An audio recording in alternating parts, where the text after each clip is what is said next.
I chose this title because it's, for me, very much the question that lies behind Buddhist psychology and Buddhist psychotherapy. Thank you very much for your introduction, Devan.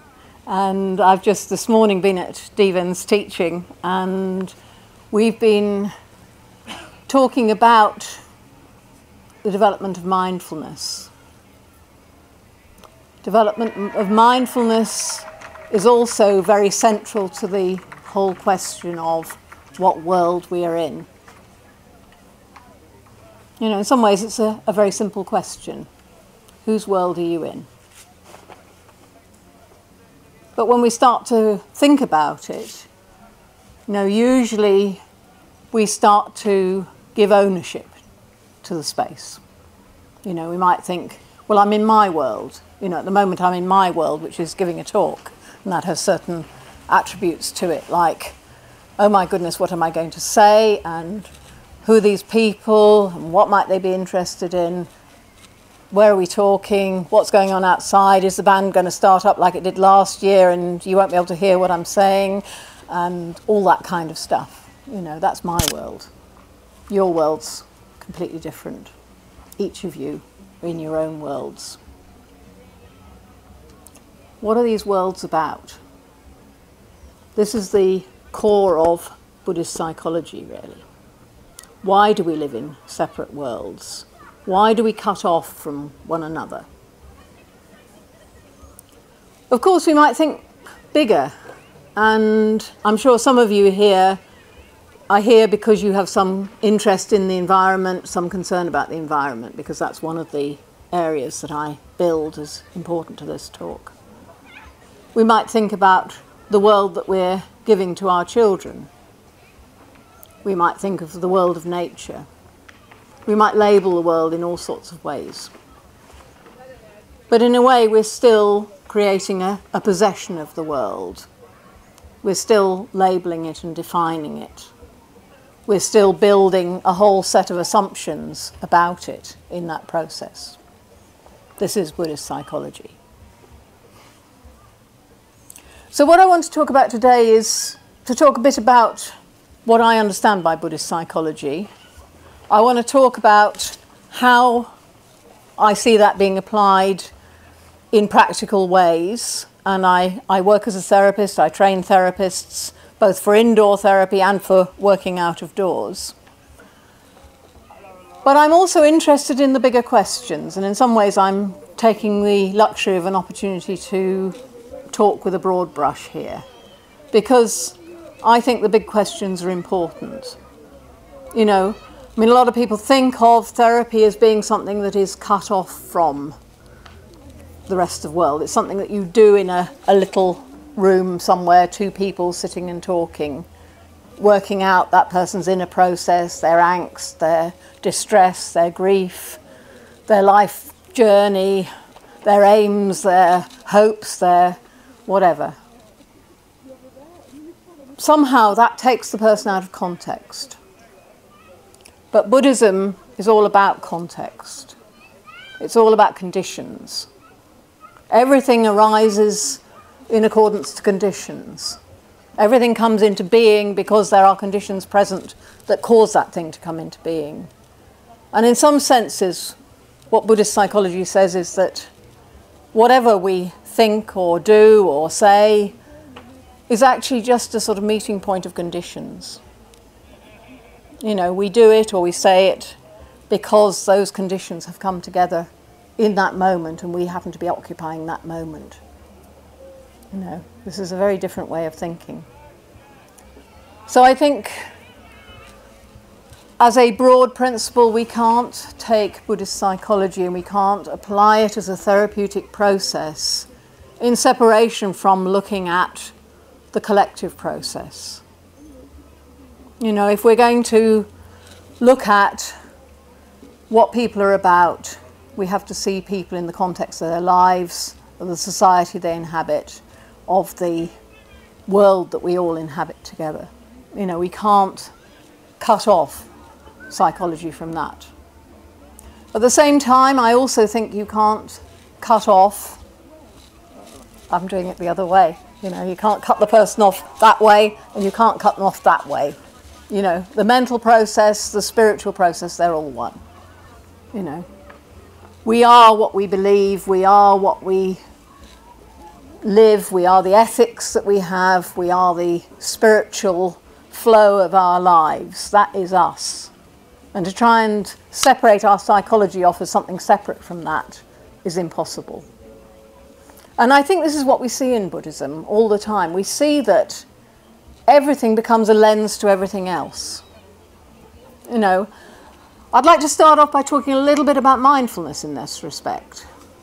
Because you see, I mean, you've no doubt heard a lot about mindfulness over these days. You hear a lot about mindfulness generally if you're interested in these sorts of topics. What's mindfulness? Mindfulness being in the present moment. Intentionally, non-judgmentally, with awareness. But this isn't all of it. You know, if you look at the mindfulness teachings, if you look at the Satipatthana Sutta, which is the teaching on the foundations of mindfulness, what do you find? You find that it's not just about being in the present moment and having awareness, though this is an important aspect of it. But mindfulness is also about having that awareness of the conditioned nature of that experience. So when we look at the breath, we look at the conditioned nature of the breath. When we stretch out our arm, we look at the conditioned nature of the stretching out of the arm. When we look at Buddhafield Festival, we look at the conditioned nature of the festival. And we also see in it the impermanence of it. And so, you know, I think in this teaching, which seems so simple, it's like you've got, on the one hand, this very simple thing, which is like attention to the breath, like we were studying this morning, which is like just, well, I breathe in, I breathe out. Very simple. I give awareness to it. Breathing in, I know that I'm breathing in. Breathing out, I smile. Take that hand. You know, it's like that simple practice of awareness of the breath. But as I do it, I appreciate the conditioned nature of that breathing. And I appreciate the conditioned nature of the breathing out and the fact that this is not going to be so forever. Each breath is unique. Each breath is particular. Each breath is different from the breath before and the next breath that's to come. And one day there won't be another breath. You know? So it's like, even in the simple practice of observing the breath, it's like we're bringing into that practice of observing the breath the whole of our existence. The whole of the fact that we've come into being as human beings, that we've received this precious birth as human beings, and that we are of our nature impermanent. You know, those core spiritual truths are there just in that observation of the breath. And this is how it is. You know, in each experience, one is looking through a window to the whole. And so in looking at the state of mind, one is looking at the state of the whole system, the whole global system, the whole system of birth and rebirth and creation and so on. It's all there, just in that breath. It's like that moment, that awareness. The deeper we go into it, the deeper it takes us into the whole. You know, this is what it's about. And at the same time, it's frightening. You know, I can talk like this and it can sound very kind of spiritual and yes, okay, that's wonderful and all that. But actually, if you really take it on, it's scary stuff. You know, if I can really take on, yeah, and one day I'm not going to be breathing anymore. You know, I'm going to be breathing my last. The breaths are going to get worse and worse and more jagged, and eventually I'm going to die. They're going to stop. You know, if I get into that and I really face that's scary stuff. Okay. And so it's because of that fear that we retreat into a different mind state. This is the basis, as Buddhist psychology says, of the whole idea that we create our individual worlds. we grasp onto things. We want things to be more solid. You know, we don't trust the solidness that's there, because there is a kind of basic solidness that's there in the whole system. We want our individual solidness. We want our individual solidness in life. We want to know that I'm me. This is my world. This is what I do. This is how I am. This is my family. These are my friends. This is my life. This is my place. This is my world. We want to know that. And we do it through a process which is called the process of attachment. Okay? So what Buddhist psychology says is that we are constantly in a state of craving. We're constantly in a state of wanting things to be permanent, wanting things to be ours. And it's out of this state of wanting that we create something that feels safe for ourselves. You know. So, you know, what do? We go through the world looking for things that fit our blueprint. We've each got our blueprint. We've built it up over years. You know, we've learned how to be us. We know what goes with being us, and we look for it. So, you know, it might be that we head straight for the chai tent, or it might be that we head straight for the clothes down the way, or the healing bit, or it might be that we don't really belong here at all, and so we walk around saying, well, that's not really me, and that's not really me, and I don't really like that, and that kind of thing. You know, whatever it is, we're looking for our blueprint of the world because it makes us feel safe and secure. So actually, you know, when I say I'm in my world, you're in your worlds, we're living in our blueprints, and we're actually doing that by viewing the world very selectively. We're walking around seeing the world through filters which we've created, rather than experiencing each moment as it is in its own unique nature, and rather than using each moment as that opportunity to look through the window of the present into the infinite, into the mystery. So our lives, they're restricted. We cut ourselves off. We cut ourselves off through a process of craving and attachment. We cling to things and we reject things depending on whether they fit with our blueprint of the world. And the clinging and the grasping we call greed.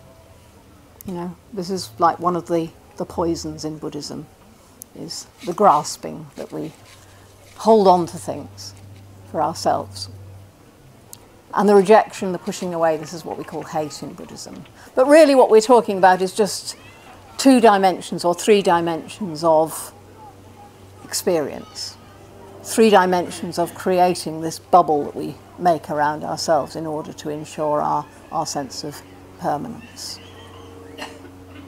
And this is really what mental process is about. Mental process is all about the holding on and the clinging to the things that hold our minds in a particular way, that create this sense of permanence, but also a sense of stagnation, a sense of rigidity, and a distancing from the world.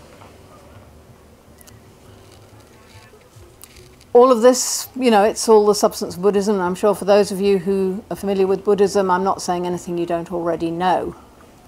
But it's important to me as a therapist because it's actually through looking at the particulars of different people's patterns of attachment and clinging that we can work with how they experience the world. We can get beyond them to a more workable relationship with experience. But also it's important to me as somebody who's interested in some of the big questions of life, because it's those same processes of greed and attachment which colour our experience of the world and which colour our behaviour, more importantly, and which function not just at the individual level but at the collective level. Okay, I'd like to pause at this point because I don't want this to be a kind of one-way process. I want to give you a chance to reflect on some of the questions that I'm raising. So I'd like you to pair up with somebody who's sitting close to you, and I'd like you to just have a conversation with them. I'd like you to take this question of whose world are you in, and I'd like you to just have a conversation with them about that. Whose world are you in at the moment? How are you shaping your experience of this festival? Okay, I wanted to just say a little bit more at this stage about our relationship to society, because I'm kind of, as I say, I'm talking today with quite a broad brush view, and I wanted to talk a little bit more about the way that I think that individual psychology and collective psychology kind of work together. And I think this is very interesting from a Buddhist psychology point of view, because Buddhist psychology talks about the whole concept of non-self, that we are not fixed entities. And the processes that the self is created are described in the Buddhist teachings. I'm not going to go into them in great detail, I have elsewhere. But you know, these processes are a kind of cycle of relationship between the way that we see the world, the way we experience it, and the way that we then create mental images of ourselves on the basis of that. So we are really the collection of our perceptions and our habit patterns and so on. And we can see these processes of habits of attachment or habits of view, that these processes go on both at the individual level and at the collective level. And so, you know, I think this is very interesting in terms of the whole Buddhist teaching of the way that the self is created and the way that it's an illusion. Because, you know, we find it very hard to actually see ourselves as illusory, but we can easily see that, like, a country is like a concept. You know, it just happens to be an area of land that somebody's drawn a boundary around and put a political system in and so on. But actually, you know, they are just functional fictions that we use to break the world up and to act in particular ways. And yet they have real effect. And it's very much the same with our individual selves, that we have an identity that we attach to this body that we're inhabiting. But the identity is a sort of functional thing that we use in order to interact with life, but it's not a fixed entity in the same way as we maybe would like to think it is. Anyway, I think when I'm bringing this sort of bridge between the two things, what's interesting is that, like, the individual is actually very closely embedded within the conditions of the society that we live in. You know, I think most of us don't realise just how much we are childs of our times, children of our times. You know, it's quite interesting. I was watching, there was a series of programmes recently on the television where they were showing the food, the meals that families had through the decades over the last 50 years or so. Some of you are nodding. Obviously some people saw it. I mean, it was quite a lightweight programme, but in some ways it was also very interesting to me because it was talking about my life. You know, and I started to watch it and I started to see, oh goodness, yes, we had one of those and we used to eat that, and, you know, they got all the kitchens done out in the way that they were, and they'd even got the same chopping board as we had back in 1970 something. You know, and it was like recognising all these things. It's like I thought they were mine. And yet actually these were the things that were so ordinary in those times that they're now there on television as being the things of the 70s or whatever it was. And it's the same with ideas. You know, I sometimes, you know, I've got to the stage in life now where I sometimes sit down and I think, oh, when I was young, and, you know, I trained as a teacher back in the 70s. We had certain ideas about education. They're right out of fashion now. But, you know, I'm a child of my time. I still believe in starting from experience, direct learning, freedom, creativity, all of those things that were held up as the ideals when I was training. Look at it now, it's all measuring and making sure people have achieved targets and all that kind of thing. I mean, you know, I don't want to know about that stuff because I'm not of this time. And yet, you know, I talk to some younger people and they think that's how it is and how it should be, because how else would you know whether the child has learnt to the right standard or not? Thankfully, not everyone thinks like that. But anyway, you know, it's like we grow up in our culture. We think it's how we are. But actually, when you unpick all the bits that belong to growing up in this particular society, in this particular time, how much of us would be left? You know, how would I think if I'd been born in 1800? You know, how would I think if I'd been born in China? You know, would I recognise myself? No. Because actually, a heck of a lot of the way I am is to do with the society I'm in. And we see this all the time in therapy. You know, a client comes to me and they talk about what's going on in their life. And it's like I almost know the other half of, you know, they're talking about their partner or whatever. I know what the partner's going to say because actually, you know, that's what you would say, isn't it? You know? But then the challenge is, how do we get beyond that? How do we get onto something that is more real, something that's more connected? And this is the challenge at all levels. How do we get beyond the conditioning, and what lies beyond the conditioning? Again, this is a question that Buddhists sit with. You know, what was your face before you were born? You know, in a way, it's the ultimate question. You know, what are we but for the conditions of our lives that have brought us into existence? So we're all conditioned by the society that we're in. We're all conditioned by the global pressures that we're under. We're all conditioned by the ecological pressures, the political systems, the national divisions, the geography, the climate, everything else that we're subjected to.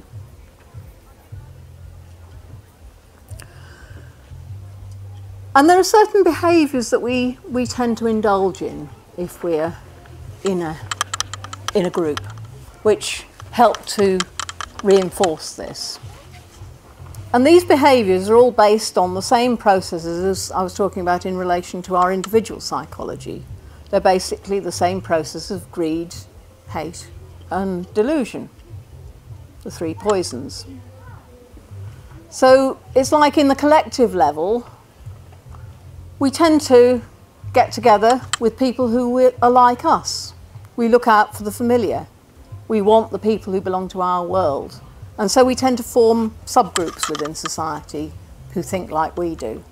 And we tend to back each other up, reinforce our ideas, and start to think, yes, we're right. And we create collective worlds. So, like, you know, you talk to anyone on this site here and they're going to have certain values in common. But then if you went down to Westminster and you talk to people there, you might get quite a different set of ideas. You know, could we have a dialogue? Would it be a meaningful dialogue? Or you go to Hong Kong or South Africa or wherever, you know, are you going to find the same community of ideas? Probably some people, probably other people not. But we're all going to be on the lookout for people we can find that link with, people we can find that connection with, because we're looking for the familiar and we're supporting the familiar. And within that, we kind of trade delusion. It's like we play a kind of game of, well, I'll buy into your story if you buy into my story. And this sort of trading delusion goes on a lot in society, you know, and sometimes it's literally trading, sometimes it's sort of economic trading, and sometimes it's ideas trading. And we can also end up building stories together which are about them. You know, we scapegoat, we distance, we reject. And there's a whole process whereby groups come together around hate. Groups come together around finding an enemy, finding an internal enemy sometimes, finding an external enemy sometimes, but groups come together and strengthen themselves around finding an enemy. What we have to understand, though, is that all these processes are basically driven by fear. So if we think about the kind of environmental situation at the moment, if we think about the uncertainties in the world, we can see that actually we're in quite a precarious situation. You know, because actually all of these things are constructed on the basis of fear. The fear leads us to band together to create subgroups. These subgroups tend to create disharmony with other groups in order to reinforce their sense of safety, and there then becomes a much more unsettled situation in the world. So conflict and war tends to be self-sustaining, because you end up in a more conflicted situation. Suddenly all the papers are full of stories about them, whoever the them is, you know, and we all know about the current sort of politics of the world and who the them is at the moment, but you know, in each age it's going to be a different them, in each place it's going to be a different them. But the more that collectively we create these anxieties, the more those anxieties are going to lead us to create more hatred, more distancing, more them. And the more we're going to have this pressure to cling together into subgroups that all agree that actually we're right and everybody else is wrong. And the whole thing is going to be a kind of downward spiral into conflict. But then we've got to think about the sort of behavioural changes that this involves. And, you know, I don't need to tell you that greed translates into consumption. Hatred translates into warfare. And delusion goes into the whole business of building identity, nationalism, identity of subgroups, that kind of thing. So not only are we going to have this grouping together and this strengthening of the small groups, but we're also going to have, at the bigger level, countries holding on to their territory. We're not going to give any of our money to the economy down the road that's struggling. We're not going to help the people who are short of money or who are running away from war. We're going to close our borders. We're okay. We're going to look after our own.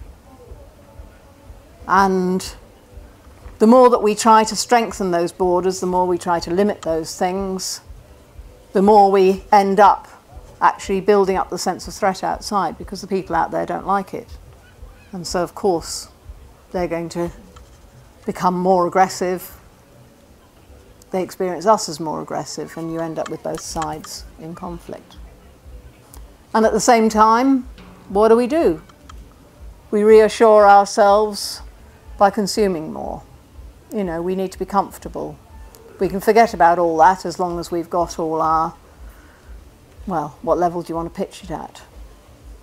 Colour televisions, sound systems, smart cars, swimming pools, private jets, holidays, wherever, you know, I mean, there's never enough.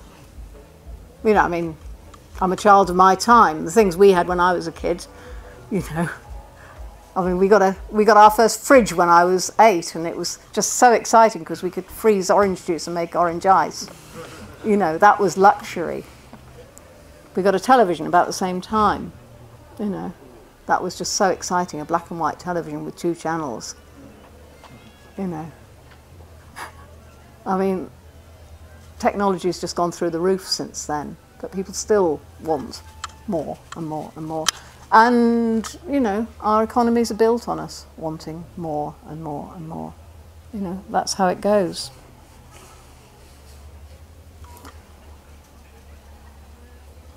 And so in all of this, it's like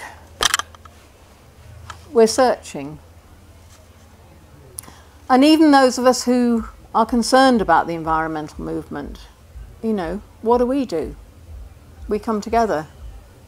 We find our allies. We talk about them. Just the same thing. Okay, I'm going to stop again. I'm going to invite you to talk with somebody next to you. Might be the same person as before, might be somebody different. And I want you to talk about where your society is. What's your group? Who's on your in group? Who's out for you? Okay? Okay, so I wanted to talk a little bit at this stage about psychotherapy. I've already talked a little bit about how I see it fitting into the picture, but I think as it's one of the main things that I do, I should maybe give a little bit more explanation of why I think psychotherapy is important in this and what I think it's about. First of all, I think psychotherapy and Buddhism have a lot in common. You know, both of them are concerned with mental states, both of them are concerned with the problem of suffering, and particularly our existential suffering as human beings. Both of them are concerned with care of the mind and the spirit, however you want to conceive those. Buddhism also does a lot to teach us about being present. And I think the foundation for any therapy work is a deep presence to the other person. And those of you who came to the workshop that I was running yesterday, we started off with quite a lot of work on being present to the other person. And we saw how this has two elements to it. First of all, we need to be present to our environment, to our embodied beingness in the world. This is very much the substance we were looking at this morning, I think. That in mindfulness we give attention to the bodily experience. We take our attention down and we connect with that felt sense. But it's not just about being internally aware of our felt sense, it's also about being open to the other, being aware of the person that we sit with, making them the subject of our meditation.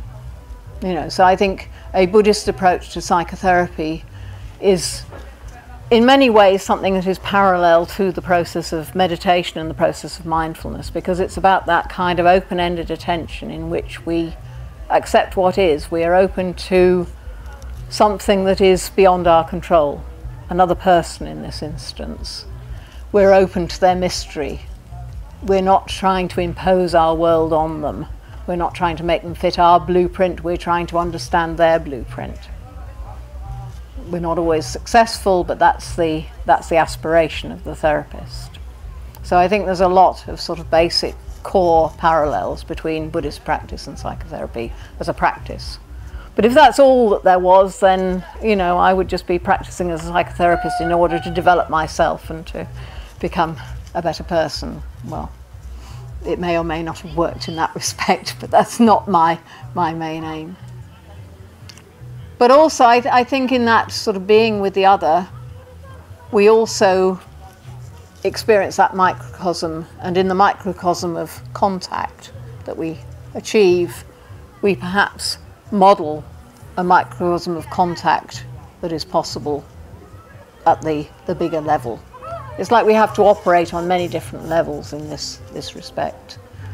You know, we can't change society globally, but we can maybe have some impact one by one by one. This is one argument that is around. I want to say some other things on this later, but you know, this is one way to see it. At the same time, I think psychotherapy can sometimes be criticised for being too individualistic, and I'm certainly concerned with the kind of reductionism that has developed in society, in which a lot of things are brought down to individual emotional processes that I think need to be addressed on bigger levels. You know, it's just not good enough to say to somebody who is suffering from bad housing, lack of money, whether it's through low earnings or lack of benefits or whatever, people who are living in awful conditions, people who are treated badly by their employers, by their relatives, by their whatever social group they're in. You know, it's not good enough to say that that person needs to sort their head out. You know, I think too often things come down to the individual, and sometimes this happens at a big social level. I feel concerned when I see government proposals to put counselling in place for people who are victims of circumstances that actually I think should be being tackled on a much more national political level. You know, for instance, I used to work in community health, physical health, and it used to worry me that there was a lot of emphasis put on we need to educate mothers not to smoke around their children because lots of children are developing asthma. Well, was it really to do with the mothers smoking? I'm doubtful. Mothers had smoked for a long time before this rise in the levels of asthma. I think there was a lot more that was to do with environmental factors. But yet there was a tendency to look at, well, we can tell the mothers to stop smoking and they can feel guilty for smoking around their children and causing their children bad health, rather than tackling the more nebulous global problems of environmental pollution that were going on in the areas that those people were living in, and other chemicals that were around in the houses, or whatever it was that might have been causing the rise in asthma cases. You know, and I mean, I might be right, I might be wrong in that particular instance, but I think this is a tendency that I've seen a lot, that things get put down to the individual, and the individual has to go and sort their head out in order to make it right, rather than society as a whole looking at why is that individual in that state? Why is that individual suffering that problem? I mean, I have to say now, I worry that we've gone a stage further than that, and now the individual isn't even getting the counselling, the individual's just getting their notice at work and getting sent home because they're not coping. But that's another story, and I don't need to go into my views on that. But you get what I mean. I think there is a danger that therapy becomes the solution that's wheeled out to give to people in order to solve society's problems. I don't want to add to that. But at the same time, I think we can have a positive impact in terms of contributing to changes in society, to changes in view, to people being happier, more productive, more open to others. But I think we have to look at the model of therapy that we're using. What is that therapy doing? What's the kind of message that we're passing on to people through the therapy that we do?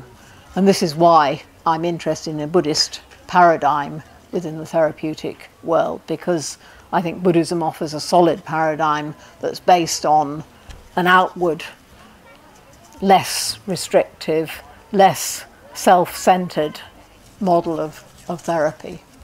So that's why anyway, that's my thing. I think these questions are also relevant to psychotherapy, because because Buddhism has a lot to say about suffering in particular.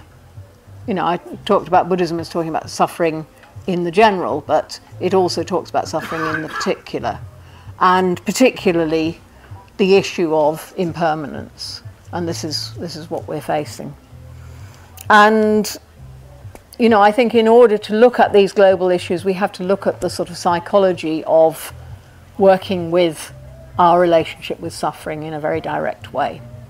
And one of the best texts I know on dealing with suffering is a sutra in the Majjhima Nikaya, which you may well know, not least if you've had anything to do with me before, because I talk about it a lot, which is the Sutra on Fear and Dread, Majjhima Nikaya 4. This sutra talks about how the Buddha, before he was enlightened, when he was in the stage of developing his practice, he would go out into the forest. And he would go into the forest And he would particularly go to the scary places in the forest. There were lots of shrines at that time where there were lots of evil spirits and lots of bones and skulls and scary things and so on. And so he would go and sit in those shrines where he could expect fear would arise in him. And he would deliberately face fear. And he says, and if I was sitting and fear arose, then I would continue to sit.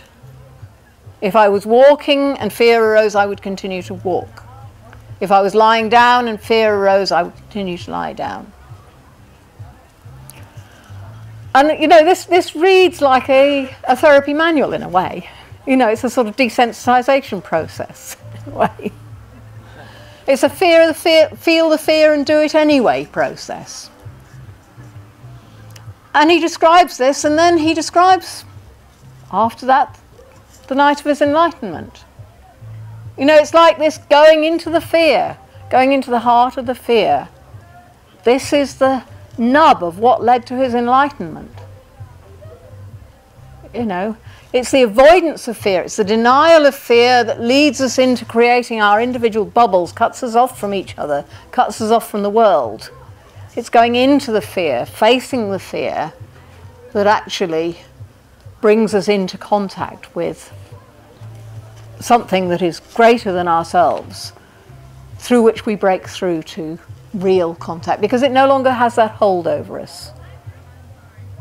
When we can just be with the fear, with equanimity, when we can sit and stay sitting in the fear, when we can walk and stay walking in the fear, when we can lie and stay lying in the fear, that's when we reach that state of equanimity. So, for me, beyond anything else, therapy is about existential fear and actually being okay with it.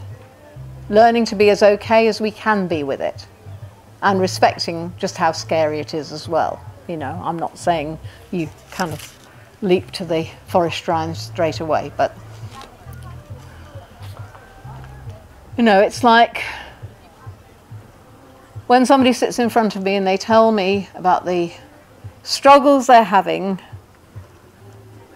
about the difficult behaviours they're having, particularly about the compulsive patterns of attachment and grasping and addiction. And in some ways you can see the whole of Buddhist psychology as being a psychology of addiction. You know, it might not just be addiction to one substance, but it's like a clinging to this and this and this and this and this, and particularly to our identity. When somebody tells me all of that, I think to myself, yes, and where's the dukkha in this? Where's the affliction in this? Where's their encounter with that dark side of life that's driving all of this? Because if we can start to look at that, if we can start to open that up, then therapy happens. And what do we need to do that? What is it that helps us to make that leap? What is it that helps us to... Basically, it's some kind of faith, some kind of confidence in something that's bigger than the whole process. You know, what was it that enabled the Buddha to walk into the forest? At the time, you know, he wasn't enlightened, but he had a faith. He had a confidence that there was something there to be found. You know, you can take that right back to the fourth sight, the sight of the holy man walking across the marketplace. When the Buddha saw that, he had that confidence to set out on the spiritual path, big enough to leave his family, leave his comfortable life, go out on the road, put himself through all sorts of discomforts. He had that faith. In the same way, each person, in order to face that fear, needs to find something bigger than themselves, a bigger story, a bigger picture, a bigger life. You know, it doesn't necessarily need to be a religious faith, but it needs to be something that holds them.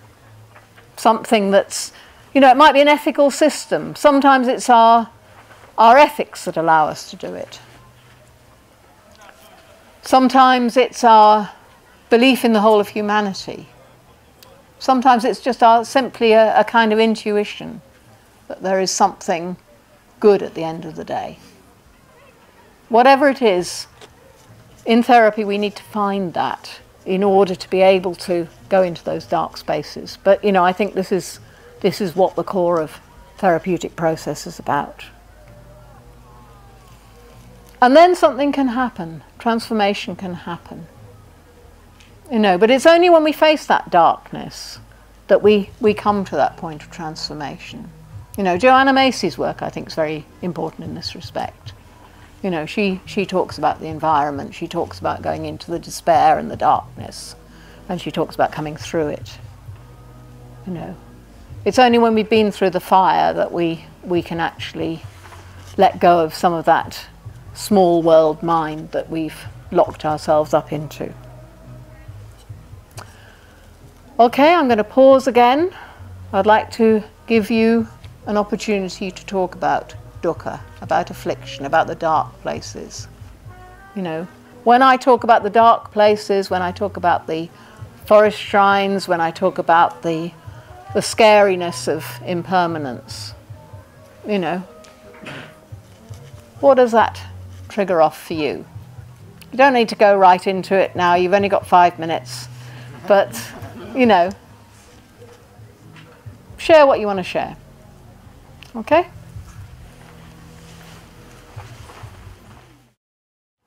So, our response to dukkha, our response to impermanence, tends to be clinging and attachment. You know, we construct our individual worlds, we stay in the safe zone, we club together with people we think will agree with us and support us, we read the newspapers that reinforce our idea of the world, we talk to people who will get angry about the things we're angry about. We resent the people who have different views. We argue with them, or we avoid them, or we dismiss them in different ways. And so we cut off, we isolate ourselves, and so on. And all of this is really a product of our fear of impermanence and our fear of that all the stories that we have about ourselves might not actually be the whole truth, might even not be true at all. On the other hand, impermanence is also a gateway to freedom. You know, by facing that deepest fear and anxiety, the Buddha reached his enlightenment. But also at a much more mundane level, and I'm not pretending that I or any of you are going to be enlightened tomorrow, so, you know, let's be realistic here. But, you know, even so, impermanence is a source of freedom. We change our minds. You know, we often think changing our minds is not a good thing. But actually, it's a good thing. Flexibility. You know, this is what we need. This is what the planet needs, is people who can be flexible. People who can listen to one another. People can move from the big picture to the small picture and back again. You know, as long as we're rigid, we are stuck in one way of thinking. And you know, the state of things now, and I don't need to go into detail because I'm sure you're all to differing degrees aware of the situation that we are up against. It requires that we are flexible in our minds, that we're able to have the days when we go into ourselves, when we go on retreat, when we come to Buddhafield, when we sit in the meditation dome, when we walk in the woods, when we sit by the river, when we eat ice cream, you know, whatever it is that we do in order to replenish ourselves. You know, we need those days. But we also need the days when we go out and we do the tough things and we speak to people. We need the days when we connect with our Sangha, when we connect with our friendship group, when we connect with our peer group. And we need the days when we go out and we connect with the people who we don't get on so well with, people who have different views. And we need to have the days when we can not be so precious about our own view that we can't hear their view. Because actually those people in the big companies, in Westminster, in wherever, those people all have their reasons for doing what they're doing. And actually, the vast majority of them are decent people who love their families, want the best for their children, want the best for the future, and just have a different view of what constitutes that.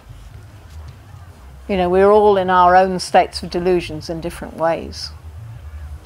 And unless we can actually listen to these different viewpoints, and at the same time come back to points of clarity, you know, unless we can have that flexibility so that we're not completely subsumed into some other position, but at the same time we're not so locked into our own position that we can't hear the other position. You know, unless we can have that dialogue, you know, we're not going to actually heal anything. We've got to be able to move from the small scale to the big scale. We've got to be able to move from sadness to laughter. We've got to be able to move from lightness to dark spaces. And we've got to be able to come back again. You know, this is what the planet needs. There's no end story yet. It's not happened yet. But we can be part of creating it. You know, if each person here goes out and talks to other people and so on, there can be change. But it's not going to be big change. It needs other people to also talk to other people, to other people, to other people. Society works on movements. You know, if we think about it, people come together with ideas and the ideas grow and so on. If we can take some healthy ideas out into the world and we can plant those seeds will grow. We have to trust that. I think Buddhism offers some healthy ideas. I think there are other healthy ideas around too, and you know, I'm sure not all of you identify with Buddhism. Whatever you identify with that you feel to be good and true, test it. And if it tests good, offer it. Offer it to the world. You know, the world needs it. I'd like to finish with a Buddhist practice. This is a Japanese Buddhist practice. It's a therapeutic practice. It's something called Naikan. Often it's done at an individual level. At an individual level, it's a life review process, and it's done traditionally as a week-long retreat. On this retreat, you work with 3 questions, and the questions relate to your parents. You start with the mother. You start with age 0 to 3. Then you do age 3 to 6, 6 to 9, 9 to 12, and so on until you get to adulthood. Then you work through your father, then you work through other people. And you always work with the same questions. But I think in the position that we're in, on this planet, we can also think about our planetary mother. We can think about the Earth. And we can use the same 3 questions to think about our relationship with the Earth. And these are the 3 Naikan questions. And I don't have a week to give you, but you all have lifetimes to take these questions away and to think about them. The first question is, what has the Earth done for you? What has the Earth done for you?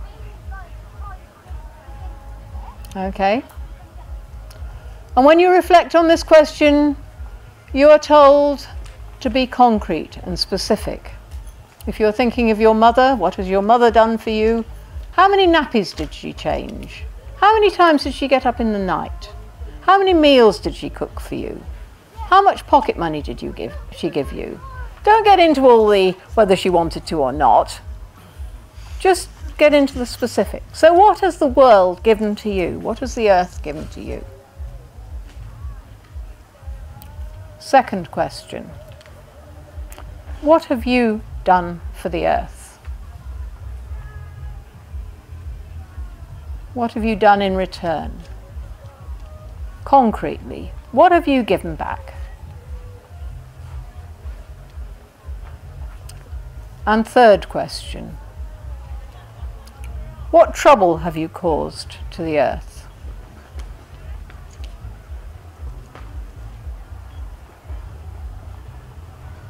I think as a human species, we have a lot to answer for. Thank you very much.